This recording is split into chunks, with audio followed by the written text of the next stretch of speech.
Hi children, welcome to Math Rhythm. இப்போ class 9 maths Tamil Nadu சிலபஸில் first chapter set language start பண்ணிடலாம்.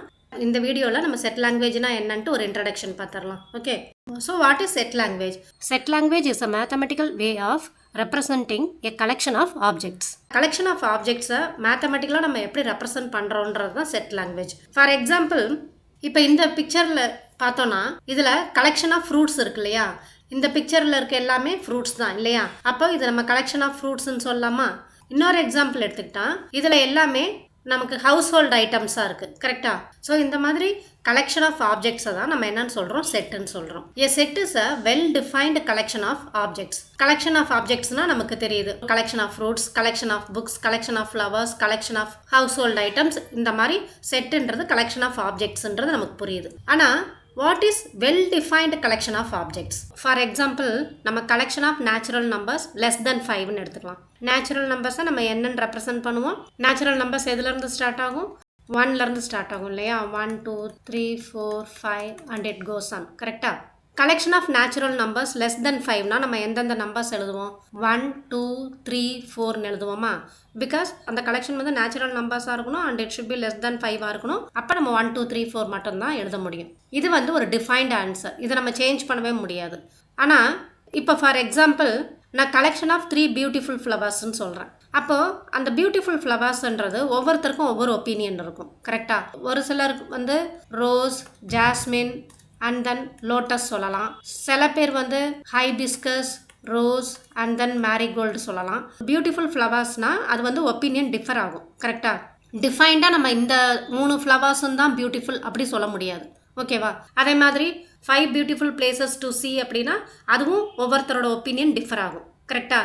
So இந்த மாதிரி டிஃபர் ஆகாமல் டிஃபைன்டாக ஒரே ஆன்சர் இருக்கும், வெல் டிஃபைன்டு கலெக்ஷன் ஆஃப் ஆப்ஜெக்ட்ஸ்னால். ஃபார் எக்ஸாம்பிள் நம்ம செட் ஆஃப் வவல்ஸ் எடுத்துக்கிட்டோன்னா வவல்ஸ் வந்து நம்ம AEIOU தான் எழுத முடியும். இதில் வேறு ஆப்ஷனே கிடையாது இல்லையா? இது வந்து டிஃபைன்டு கலெக்ஷன்.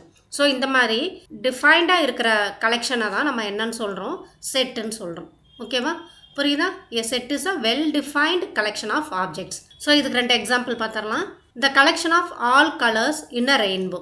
ரெயின்போவில் உள்ள கலர்ஸ் என்னென்ன கலர்ஸ் இருக்கும்? Red, orange, yellow, green, blue, indigo and violet இல்லையா? இந்த கலர்ஸ் தான் இருக்கும். ஸோ இது ஒரு டிஃபைன்டு கலெக்ஷன், இது வந்து ஒரு செட்டுன்னு நம்ம சொல்லலாம். அதே மாதிரி collection of prime numbers. Prime நம்பர்ஸை நம்ம 1ஆலையும் அந்த சேம் நம்பராலையும் மட்டும்தான் டிவைட் பண்ண முடியும். ஃபார் எக்ஸாம்பிள் 2 வந்து ஒரு prime number, 3 prime number, 5 prime number, 7 prime number, 11 prime number. இதுவும் வந்து வெல் டிஃபைன்டு கலெக்ஷன், இது வந்து சேஞ்ச் ஆகாது, கரெக்டாக? ஸோ கலெக்ஷன் ஆஃப் ப்ரைம் நம்பர்ஸும் ஒரு செட்டு தான். ஏன்னா இதில் வந்து ஆன்சர் டிஃபர் ஆகிறதுக்கு சான்ஸே இல்லை இல்லையா? புரியுது? அப்போ ஒரு செட்டுனா என்னன்ட்டு? The objects of a set are called its members or elements. இப்போ நான் இந்த collection of natural numbers less than 5 சொன்னேன் இல்லையா? அதோட ஆன்சர் என்ன வரும்? 1 2 3 4 வருமா? ஸோ இந்த செட்டில் 1 ஒரு மெம்பர் ஆர் எலிமெண்ட், 2 ஒரு மெம்பர் ஆர் எலிமெண்ட், 3 ஒரு மெம்பர் ஆர் எலிமெண்ட், 4 ஒரு மெம்பர் ஆர் எலிமெண்ட். அதே மாதிரி செட் ஆஃப் வவல் சொன்னேன் இல்லையா? இதில் ஏ ஒரு எலிமெண்ட் ஆர் மெம்பர், இ ஒரு எலிமெண்ட் ஆர் மெம்பர், ஐ ஒரு எலிமெண்ட் ஆர் மெம்பர், ஓவும் ஒரு element or member and then u ஒரு எலிமெண்ட் ஆர் மெம்பர். அந்த செட்டில் உள்ள ஆப்ஜெக்ட்ஸ் எல்லாமே அதோட மெம்பர்ஸ் ஆர் எலிமெண்ட்ஸ்ன்னு சொல்லுவோம். ஓகே, இப்போ நம்ம கேட்டிருக்காங்க which of the following are செட்ஸ்ன்னு கேட்டிருக்காங்க. Collection of natural numbers. Natural numbers வந்து நமக்கு 1லேருந்து ஸ்டார்ட் ஆகும் இல்லையா? 1 2 3 4 and it goes on. So இது வந்து வெல் டிஃபைன்டு கலெக்ஷன் இல்லையா? நேச்சுரல் நம்பர்ஸ்னால் 1லேருந்து ஸ்டார்ட் ஆகும் அண்ட் இட் கோஸ் ஆன்றது நமக்கு தெரியும். So collection of natural numbers is a set. Yes, it is a set. Next collection of English alphabets கொடுத்துருக்காங்களா? இங்கிலீஷ் ஆல்ஃபபெட்ஸ்ன்றது well defined. ABCDEFGH and up to Z வரைக்கும் நம்ம சொல்லுவோம் இல்லையா? ஸோ இதுவும் வெல் டிஃபைன்டுன்றதுனால this is also a set. Next collection of good students in a class. Good students in அ கிளாஸ்ன்றது ஒவ்வொருத்தருக்கும் அந்த ஒப்பீனியன் டிஃபர் ஆகும். இப்போ good students, beautiful places, beautiful flowers, இதெல்லாமே வந்து person to person opinion differ ஆகும், ஓகேவா? அப்போ இது வந்து வெல் டிஃபைன்டு கிடையாது. கலெக்ஷன் ஆஃப் குட் ஸ்டூடெண்ட்ஸ், ஒரு கிளாஸில் குட் ஸ்டூடெண்ட்ஸ் வந்து ஒவ்வொருத்தருக்கும் ஒவ்வொரு ஒப்பீனியன் இருக்கும். இப்போ எனக்கு ஒருத்தர் குட் ஸ்டூடெண்ட்டாக தெரியுதுன்னா இன்னொருத்தருக்கும் அதே மாதிரி அந்த ஸ்டூடெண்ட்டே குட் ஸ்டூடெண்ட்டாக இருக்கணும்ன்ட்டு அவசியம் இல்லை இல்லையா? அப்போ this is not a well defined collection, so it is not a set. ஓகேவா? Next collection of states in our country. Collection of ஸ்டேட்ன்றது டிஃபைன்டு, வெல் டிஃபைன்டு. இப்போ இந்தியாவில் டோட்டலாக 28 ஸ்டேட்ஸ் இருக்குது. இது வந்து வெல் டிஃபைன்டு கலெக்ஷன், ஓகேவா? So it is a set. Next collection of beautiful flowers in a garden. So நான் சொன்னேன் இல்லையா, பியூட்டிஃபுல் ஃப்ளவர்ஸ்ன்றது person to person opinion differ ஆகும். So this is not a well defined collection. So this is not a set. Okay, புரியுதா? இப்போ செட்டுன்றது என்னன்ட்டு. Next செட்டை எப்படி டினோட் பண்ணுறதுன்னு பார்க்கலாம். A set is usually denoted by capital letters of the English alphabets A B B Q X Y etcetera. நம்ம ஒரு set எழுதும்போது அந்த செட்டை நம்ம ஒரு கேபிட்டல் லெட்டர்னால டினோட் பண்ணுவோம். அப்போ A is equal to, B is equal to, or X is equal to, இந்த மாதிரி. ஸோ ஒரு செட்டை எழுதும்போது நம்ம அதை இங்கிலீஷ் ஆல்ஃபபெட்டில் உள்ள கேபிட்டல் லெட்டர்ஸால டினோட் பண்ணுவோம். ஓகேவா? நெக்ஸ்ட் ஒன் என்ன கொடுத்துருக்காங்க, the elements of a set is written within curly brackets. இப்போ அந்த செட்டை நம்ம எப்படி எழுதணும்னா கர்லி பிராக்கெட்ஸ்குள்ளே எழுதணும்.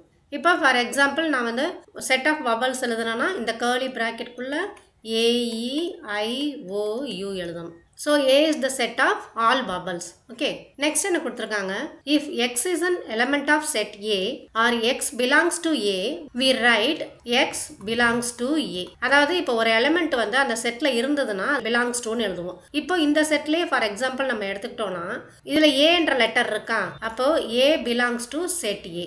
ஓகே, அதே மாதிரி E belongs to set A. ஆனால் சப்போஸ் நான் P கொடுத்தேன்னா whether P belongs to A? No, P does not belong to A. இந்த Pன்ற லெட்டர் வந்து இந்த செட்டில் இல்லை இல்லையா? ஸோ இந்த செட்டில் இருக்க லெட்டர்ஸை நம்ம என்னன்னு சொல்லுவோம், பிலாங்ஸ் டுன்னு சொல்லுவோம். இந்த செட்டில் எந்தெந்த எலிமெண்ட்ஸ் இல்லையோ அதை வந்து நம்ம டஸ் நாட் பிலாங் டுன்னு மென்ஷன் பண்ணுவோம். If X is not an element of set A or X does not belong to A, we write X does not belong to A. இந்த கேபிட்டல் லெட்டர் கொடுத்துருக்கிறது இது ஒரு செட். அந்த settle ஒரு element இருந்ததுன்னா belongs டுன்னு எழுதுவோம். அந்த செட்டில் எலிமெண்ட் இல்லை அப்படின்னா டஸ் நாட் பிலாங் டுன்னு எழுதுவோம். ஓகே, நெக்ஸ்ட்டு இப்போ ஒரு எக்ஸாம்பிள் கொடுத்துருக்காங்க. Consider the set A is equal to 2 3 5 7 கொடுத்துருக்காங்களா. Then 2 is an element of A. 2 வந்து இந்த செட்டில் ஒரு எலிமெண்ட் இல்லையா, அப்போ we have to write 2 belongs to A. ஓகேவா? அதே மாதிரி 5 is an element of A. 5 இங்கே இருக்கா, so we have to write 5 belongs to A. Next 6 கொடுத்துருக்காங்க. நமக்கு இந்த செட்டில் 6 கிடையாது இல்லையா, so 6 does not belong to A. ஓகேவா? ஏன்ற செட்டில் 6ன்ற எலிமெண்ட் கிடையாது. இப்போ இதுக்கு ரிலேட்டடாக நமக்கு ஒரு சம் கொடுத்துருக்காங்க, அது என்னன்னு பார்த்துடலாம். கன்சிடர் த செட் ஏ அஸ்வின், முரளி விஜய், விஜய் சங்கர், பத்ரிநாத், இந்த 4 கிரிக்கெட் பிளேயர்ஸ் உள்ள ஒரு செட்டு கொடுத்துருக்காங்க இல்லையா. நமக்கு என்ன கொஸ்டின் கேட்டிருக்காங்க, fill in the blanks with appropriate symbol belongs to or does not belong to. First one வந்து நமக்கு முரளி விஜய் கொடுத்துருக்காங்களா. Murali Vijay belongs to this set. கரெக்டா? அப்போ நம்ம என்ன எழுதணும், belongs to. Okay, next Ashwin. அஸ்வினும் இந்த செட்டில் ஒரு எலிமெண்ட் தான் இல்லையா, so Ashwin belongs to A. Next Badrinath. Badrinath also belongs to this set இல்லையா, so belongs to. Next Ganguly. கங்குலின்ற நேம் வந்து இந்த செட்டில் கிடையாது, so Ganguly does not belong to this set A. Next Tendulkar கொடுத்துருக்காங்க. டெண்டுல்கரும் இந்த செட்டில் இல்லை இல்லையா, so Tendulkar does not belong to this set. புரியுதா? இப்போ belongs to னா எப்படி பண்ணணும், does not belong to னா எப்படி பண்ணணும்ட்டு நெக்ஸ்ட் போகலாம். Representation of a set. So ஒரு செட்டை நம்ம எப்படி ரெப்ரசன்ட் பண்ணுறதுன்னு பார்க்கலாம். ஸோ அதை நம்ம 3 ஃபார்ம்ஸில் ஆர் 3 வேஸில் ரெப்ரசன்ட் பண்ணலாம். ஃபர்ஸ்ட் ஃபார்ம் என்னென்னா டிஸ்கிரிப்டிவ் ஃபார்ம். இந்த ஃபார்மில் நம்ம என்ன பண்ணுவோம்னா, in descriptive form a set is described in words. அது என்ன செட்டோ அதை நம்ம வந்து வேர்ட்ஸில் எழுதுவோம். ஃபார் எக்ஸாம்பிள் வவல்ஸ் உள்ள செட்டுனா எ செட் ஆஃப் ஆல் வவல்ஸ்ன்னு எழுதுவோம். ஓகேவா? அந்த மாதிரி வேர்ட்ஸில் டிஸ்கிரைப் பண்ணுறது தான் டிஸ்கிரிப்டிவ் ஃபார்ம். இப்போ நமக்கு 2 எக்ஸாம்பிள் கொடுத்துருக்காங்க. The set of all vowels in English alphabets. So இந்த செட்டில் இங்கிலீஷ் ஆல்ஃபபெட்டில் உள்ள வவல்ஸ் மட்டும்தான் இருக்கும். ஓகே, நெக்ஸ்ட் வந்து த செட் ஆஃப் ஹோல் நம்பர்ஸ்ன்னு கொடுத்துருக்காங்க. ஹோல் நம்பர்ஸ்ன்றது நமக்கு 0லேருந்து ஸ்டார்ட் ஆகும், 1 2 3 அண்ட் இட் கோஸ் ஆன் இல்லையா. ஸோ இந்த மாதிரி நம்ம வேர்ட்ஸில் ஒரு செட்டை டிஸ்கிரைப் பண்ணுறது தான் descriptive form. Okay, next form என்னன்னு பார்க்கலாம். Set builder form or rule form. இதில் நம்ம என்ன பண்ணுறோன்னா, in set builder form all the elements are described by a rule. அதை ஒரு ரூல் மாதிரி நம்ம எக்ஸ்பிரஸ் பண்ணுவோம். எப்படி ரூல் ஃபார்ம் பண்ணுறோன்னா, ஃபர்ஸ்ட் ஒரு எக்ஸாம்பிள் பார்த்தோம் இல்லையா, set of all vowels in English ஆல்ஃபபெட்ஸ்னு. இந்த செட் பில்டர் ஃபார்மில் அதை எப்படி எழுதணும்னா, A is a set of all X such that. இந்த கோலன் சிம்பிள் இருக்கு இல்லையா, இதை வந்து நம்ம சச் தட்னு சொல்லணும். A is a set of all X such that X is a vowel in English alphabets. அதாவது ஏன்றது ஒரு செட்டு, அந்த செட்டில் உள்ள எலிமெண்ட்ஸ் எப்படி இருக்கும்னா they are vowels in English alphabets. Okay, அதே மாதிரி நம்ம செட் ஆஃப் ஹோல் நம்பர்ஸ் பார்த்தோமா, ஒரு செட்டை நம்ம கேபிட்டல் லெட்டரால் ரெப்ரசன்ட் பண்ணுவோம் இல்லையா. So B is a set of all X such that. இந்த சச் தட்டை நம்ம இந்த மாதிரி கோலனில் ரெப்ரசன்ட் பண்ணலாம், இல்லைனா இந்த மாதிரி லைனில் ரெப்ரசன்ட் பண்ணலாம். So X is a set of all X such that X is a whole number. So இப்படி தான் நம்ம செட் பில்டர் ஃபார்மில் ஒரு ரூல் மாதிரி அதை எழுதணும். ஓகேவா? ஸோ இதுக்கு நிறைய எக்ஸாம்பிள் பார்க்கும்போது உங்களுக்கு இன்னும் கிளியராக அண்டர்ஸ்டாண்ட் ஆகும். புரியுதா இதை எப்படி ரீட் பண்ணணுன்ட்டு? ஃபர்ஸ்ட் ஒன்ல செட்டை வந்து ஏன்னு ரெப்ரசன்ட் பண்ணியிருக்காங்க. So A is a set of all X such that X is a vowel in English alphabet. Second செட்டை பீன்னு ரெப்ரசன்ட் பண்ணியிருக்காங்க. B is a set of all X such that X is a whole number. இதை வந்து நம்ம அந்த curly பிராக்கெட்ஸ்குள்ளே எழுதணும். ஓகேவா? நெக்ஸ்ட் ஃபார்ம் வந்து roster form or tabular form. A set can be described by listing all the elements of the set. அதாவது அந்த செட்டில் உள்ள எல்லா எலிமெண்ட்ஸையுமே நம்ம லிஸ்ட் அவுட் பண்ணிடணும். அப்போ செட் ஆஃப் ஆல் வவல்ஸ்னா அந்த ஒவ்வொரு எலிமெண்ட்டையும் நம்ம எழுதிடணும். AEIOU இதையும் நம்ம கர்லி பிராக்கெட்குள்ளே எழுதணும். ஓகே, அதே மாதிரி பீன்ற செட் வந்து செட் ஆஃப் ஹோல் நம்பர்ஸ் இல்லையா? அப்போ ஹோல் நம்பர்ஸ் நமக்கு 0லேருந்து ஸ்டார்ட் ஆகும், 1 2 3 அண்ட் இட் கோஸ் ஆன். கரெக்டா? ஸோ இந்த மாதிரி எல்லா எலிமெண்ட்ஸையும் லிஸ்ட் பண்ணுறது நமக்கு ரோஸ்டர் ஃபார்ம். ஸோ 3 ஃபார்ம்ஸ் என்னென்ன பார்த்தோம்? ஃபர்ஸ்ட் ஒன் டிஸ்கிரிப்டிவ் ஃபார்ம், அந்த செட் என்னன்றதை நம்ம வேர்ட்ஸில் எக்ஸ்பிரஸ் பண்ணிடுவோம். ஓகே, நெக்ஸ்ட் ஒன் வந்து set builder form or rule form, அந்த செட்டில் உள்ள எலிமெண்ட்ஸ் வந்து என்னன்றதை ஒரு ரூல் மாதிரி எழுதுவோம். Okay, next roster form or tabular ஃபார்மில் அந்த செட்டில் உள்ள ஒவ்வொரு எலிமெண்ட்டையும் நம்ம எழுதிடணும். we have to list all the elements of the set. புரியுதா இந்த 3 ஃபார்ம்ல எப்படி எழுதணும்ட்டு? இப்போ நம்ம கொஞ்சம் எக்ஸாம்பிள் ப்ராக்டிஸ் பண்ணலாம். இப்போ ஃபர்ஸ்ட் ஒன் நமக்கு டிஸ்கிரிப்டிவ் ஃபார்மில் கொடுத்துருக்காங்க. இதை வந்து நம்ம செட் பில்டர் ஃபார்ம்லேயே ரோஸ்டர் ஃபார்ம்லேயே எழுதணும். என்ன கொடுத்துருக்காங்க? the set of all natural numbers less than 10ன்னு கொடுத்துருக்காங்களா? ஸோ நம்ம செட் பில்டர் ஃபார்மில் எப்படி எழுதலாம்னா curly ப்ராக்கெட்குள்ளே set of all x such that x is less than 10, x belongs to natural numbers. நமக்கு என்ன கொடுத்துருக்காங்க? set of all natural numbers less than 10. அந்த settle இருக்க numbers வந்து நேச்சுரல் நம்பர்ஸாக இருக்கணும், அது less than 10ஆகவும் இருக்கணும் இல்லையா? அப்போ it is a set of all X such that X வந்து லெஸ் தென் 10ஆக இருக்கணும் அண்ட் எக்ஸ் வந்து நேச்சுரல் நம்பர்ஸாக இருக்கணும். ஓகேவா? ஸோ இதை இன்னொரு மெத்தடில் எப்படி எழுதலாம்னா set of all X such that X வந்து லெஸ் தென் 10ஆக இருக்கணும் and then X belongs to natural நம்பராக இருக்கணும் இல்லையா? ஸோ நம்ம இப்படியும் எழுதலாம். எய்தர் இந்த மாதிரியும் எழுதலாம், இல்லைனா இந்த மாதிரியும் எழுதலாம். X should be less than 10 and X should be a natural number. So அந்த 2 கண்டிஷனையும் நம்ம மென்ஷன் பண்ணிடணும். இப்போ ரோஸ்டர் ஃபார்மில் நம்ம என்ன பண்ணுவோம்? இந்த செட்டில் உள்ள எல்லா எலிமெண்ட்ஸையும் நம்ம எழுதிடணும் இல்லையா? ஸோ நம்ம கர்லி ப்ராக்கெட்குள்ளே லெஸ் தென் 10 உள்ள எல்லா நேச்சுரல் நம்பர்ஸையும் நம்ம எழுதிடணும். நேச்சுரல் நம்பர்ஸ் 1லேருந்து தான் ஸ்டார்ட் ஆகும். கரெக்டாக? So we have to write 1 2 3 4 5 6 7 8 9. ஓகேவா? அந்த செட்டில் உள்ள எலிமெண்ட்ஸ் எல்லாமே நம்ம லிஸ்ட் அவுட் பண்ணிடணும். This is roster form. புரியுதா எப்படி எழுதணும்ட்டு? நெக்ஸ்ட் ஒன்ல நமக்கு என்ன கொடுத்துருக்காங்க? செட் பில்டர் ஃபார்மில் அந்த செட்டை கொடுத்துட்டு டிஸ்கிரிப்டிவ் ஃபார்ம்லையும் ரோஸ்டர் ஃபார்ம்லையும் எழுத சொல்லியிருக்காங்க. செட் பில்டர் ஃபார்மில் என்ன கொடுத்துருக்காங்க? Set of all X such that X is a multiple of 3 and X belongs to n கொடுத்துருக்காங்களா? எக்ஸ் வந்து நேச்சுரல் நம்பராக இருக்கணும் and it is a multiple of 3ஆக இருக்கணும். ஓகே, அப்போ நம்ம என்ன எழுதலாம்? The set of natural numbers which are multiples of 3ன்னு எழுதலாம் இல்லையா? டிஸ்கிரிப்டிவ் ஃபார்மில் the set of natural numbers which are multiples of 3. புரியுதா எப்படி எழுதுறோன்ட்டு? அந்த செட்டில் உள்ள நம்பர் வந்து நேச்சுரல் நம்பராக இருக்கணும், அது வந்து 3யோட மல்டிபிளாகவும் இருக்கணும். அப்போ the set of natural numbers which are multiples of 3ன்னு எழுதலாம். ஓகே, இதே வந்து நம்ம ரோஸ்டர் ஃபார்மில் எழுதணும். எப்படி எழுதலாம்? நம்ம எல்லா எலிமெண்ட்ஸையும் லிஸ்ட் அவுட் பண்ணணும் இல்லையா? ஸோ நேச்சுரல் நம்பர்ஸில் மல்டிபிள்ஸ் ஆஃப் 3 நம்ம எழுதணும். ஃபர்ஸ்ட் வந்து நம்ம 1 into 3 3 எழுதிக்கலாம் இல்லையா? 3 into 2 6, நெக்ஸ்ட் வந்து 9, நெக்ஸ்ட் 12, நெக்ஸ்ட் வந்து 15 and then it goes on. கரெக்டா? ஸோ மல்டிபிள்ஸ் ஆஃப் 3ன்றது நம்ம 3 டேபிள்ஸில் உள்ள நம்பர்ஸ் தான். 3 into 1 3, 3 into 2 6, 3 into 3 9, இதெல்லாமே மல்டிபிள்ஸ் ஆஃப் 3 தான். ஓகே, நெக்ஸ்ட் நமக்கு என்ன கொடுத்துருக்காங்க? ரோஸ்டர் ஃபார்மில் கொடுத்துட்டாங்க, எலிமெண்ட்ஸ் எல்லாமே கொடுத்துட்டாங்க. அதை வந்து நம்ம டிஸ்கிரிப்டிவ் ஃபார்ம்லேயும் செட் பில்டர் ஃபார்ம்லேயும் எழுதணும். ஸோ இதை நம்ம எப்படி எழுதலாம்னா the set of all even natural numbers less than or equal to 10ன்னு எழுதலாமா? ஏன்னா இது ஹோல் நம்பர்ஸாக இருந்தால் நமக்கு 0வும் சேர்ந்துருக்கும் இல்லையா? The set of all even natural numbers less than or equal to 10. ஏன் less than or equal to 10 எடுத்துக்கிறோம்னா நமக்கு 10 இதில் இன்க்ளூட் ஆயிருக்கு. லெஸ் தேன் 10னா நமக்கு 2 4 6 8 வந்துடும் அண்ட் தென் ஈக்குவல் டு 10ங்கும் போது 10 இன்க்ளூட் ஆகும். ஓகே, ஸோ இதை செட் பில்டர் ஃபார்மில் நம்ம எப்படி எழுதலாம்? Set of all X such that X is an even natural number x less than or equal to 10. ஓகேவா? எக்ஸ் வந்து ஈவன் நேச்சுரல் நம்பராக இருக்கணும், எக்ஸ் வந்து less than or equal to 10ஆக இருக்கணும். செட் பில்டர் ஃபார்ம் எழுதியாச்சு. நெக்ஸ்ட் என்ன கேட்டிருக்காங்கன்னு பார்க்கலாமா? The set of all days in a week. வீக்கில் உள்ள எல்லா டேஸையுமே ஒரு செட்டாக கொடுத்துருக்காங்க. ஸோ இதை நம்ம எப்படி எழுதலாம்? செட் பில்டர் ஃபார்மில் the set of all x such that x is a day of the week. கரெக்டா? ஸோ இதை ரோஸ்டர் ஃபார்மில் எழுதணும்னா எல்லா டேஸையும் நம்ம எழுதணும். ஸோ இந்த மாதிரி எல்லா டேஸையும் நம்ம மென்ஷன் பண்ணிடணும். Monday, Tuesday, Wednesday, Thursday, Friday, Saturday and Sunday. So நம்ம ரோஸ்டர் ஃபார்மில் ஒவ்வொரு எலிமெண்ட்டையும் நம்ம மென்ஷன் பண்ணணும் இல்லையா? என்னென்ன டேஸோ அந்த வீக்கில் அந்த 7 டேஸையும் நம்ம எழுதிடணும். ஓகே, நெக்ஸ்ட் நமக்கு ரோஸ்டர் ஃபார்மில் கொடுத்துருக்காங்க இல்லையா?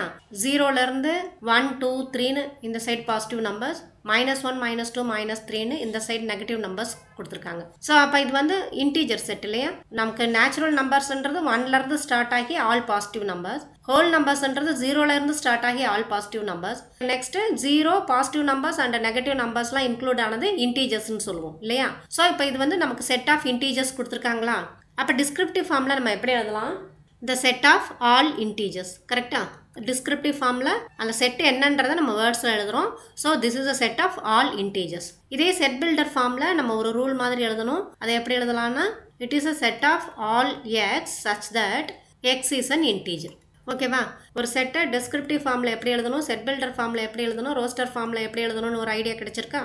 நெக்ஸ்ட் நமக்கு என்ன கொடுத்துருக்காங்க? Write the set of letters of the following words in roster ஃபார்ம்னு கொடுத்துருக்காங்க. நமக்கு வேர்ட்ஸ் கொடுத்துட்டு அதில் உள்ள லெட்டர்ஸ் எல்லாம் ஒரு செட்டாக எழுத சொல்லியிருக்காங்க ரோஸ்டர் ஃபார்மில். ஸோ இதில் elements of a set are listed only once. இதுக்கு என்ன மீனிங்னா, இப்போ இந்த வேர்டில் வந்து நமக்கு பி வந்து 2 டைம்ஸ் வந்திருக்கா, அதை 1 டைம் எழுதுனா போதும். அதே மாதிரி ஐ 2 டைம்ஸ் வந்திருக்கா, அது 1 டைம் எழுதுனா போதும். So we have to list the elements of a set only once. Okay. Next, the order of listing the elements of the set does not change the set. இப்போ vowels உள்ள செட்டை AEIOUன்னு எழுதலாம். அப்படி இல்லைன்னா இந்த ஆர்டர் மாற்றி எழுதலாம்.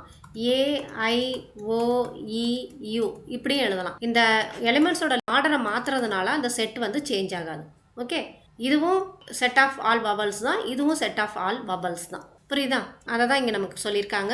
இப்போ நம்ம அசஸ்மெண்ட்டுன்ற வேர்டில் உள்ள லெட்டர்ஸை ஒரு செட்டாக ரோஸ்டர் ஃபார்மில் எழுதணும். ஸோ ஃபர்ஸ்ட் லெட்டர் என்ன இருக்குது? ஏ இருக்குது, ஏ எழுதிக்கலாம். கமா செகண்ட் லெட்டர் வந்து எஸ் இருக்கா, அந்த எஸ் எழுதிக்கலாம். தேர்ட் லெட்டரும் எஸ் தான் ரிப்பீட் ஆகிருக்கு, அதை நம்ம எழுத வேண்டியதில்லை. நெக்ஸ்ட் ஃபோர்த் லெட்டர் இ இருக்கா, அதை நம்ம எழுதிக்கலாம். நெக்ஸ்ட் எஸ் தான் ரிப்பீட் ஆகிருக்கு, அது ரெண்டையும் விட்டுடலாம். நெக்ஸ்ட் எம் இருக்கா, அந்த எம் எழுதிக்கலாம். நெக்ஸ்ட் இ இருக்குது, இ ஆல்ரெடி நம்ம எழுதிட்டோம். நெக்ஸ்ட் என் இருக்குது, அந்த என் எழுதிக்கலாம். நெக்ஸ்ட் டி இருக்குது, அந்த டி எழுதிக்கலாம். ஓகே, அதே மாதிரி செகண்ட் ஒன் நமக்கு என்ன கொடுத்துருக்காங்க? பிரின்சிபல் கொடுத்துருக்காங்களா? ஸோ அதில் உள்ள எலிமெண்ட்ஸ் எழுதிக்கலாம். ஃபர்ஸ்ட் லெட்டர் பி இருக்குது, அதை எழுதிக்கலாம். செகண்ட் லெட்டர் ஆர், அதையும் எழுதிக்கலாம். தேர்ட் லெட்டர் ஐ, அதையும் எழுதிக்கலாம். ஃபோர்த் ஒன் வந்து என், அதையும் எழுதிக்கலாம். ஃபிஃப்த் ஒன் சி, அதையும் எழுதிக்கலாம். நெக்ஸ்ட் ஐ ஆல்ரெடி எழுதியாச்சு, ஸோ அதை மறுபடியும் எழுத வேண்டியதில்லை. அதுக்கடுத்து பியும் ஆல்ரெடி நம்ம எழுதிட்டோம். நெக்ஸ்ட் ஏ இருக்குது, அந்த ஏ எழுதிக்கலாம். நெக்ஸ்ட் எல் இருக்குது, அந்த எல் எழுதிக்கலாம். ஓகே, ஸோ இந்த மாதிரி வேர்ட்ஸ் கொடுத்துட்டு அதில் உள்ள லெட்டர்ஸை ரோஸ்டர் ஃபார்மில் எழுத சொல்லியிருந்தாங்கன்னா அந்த வேர்டில் உள்ள லெட்டர்ஸ் ரிப்பீட் ஆனாலும் அதை 1 டைம் எழுதுனா போதும். ஓகே, ஸோ அதே மாதிரி ஆர்டர் வந்து இந்த ஆர்டரில் தான் இருக்கணும் அப்படிலாம் இல்லை. ஓகேவா? அந்த எலிமெண்ட்ஸ் இருந்தால் போதும். ஏ இருக்கணும், எஸ் இருக்கணும், இ இருக்கணும், எம் இருக்கணும், என் இருக்கணும், டி இருக்கணும். அது எந்த ஆர்டரில் வேணால் இருக்கலாம். ஓகே, ஸோ இப்போ ஒரு செட்னா என்ன, அந்த செட்டை நம்ம எப்படிலாம் ரெப்ரசென்ட் பண்ணலான்றது ஒரு ஐடியா கிடைச்சிருக்கா உங்களுக்கு? நம்ம நெக்ஸ்ட் வீடியோவில் எக்ஸசைஸ் சம் ஸ்டார்ட் பண்ணிடலாம். Thank you children. தேங்க்ஸ் ஃபார் வாட்சிங்.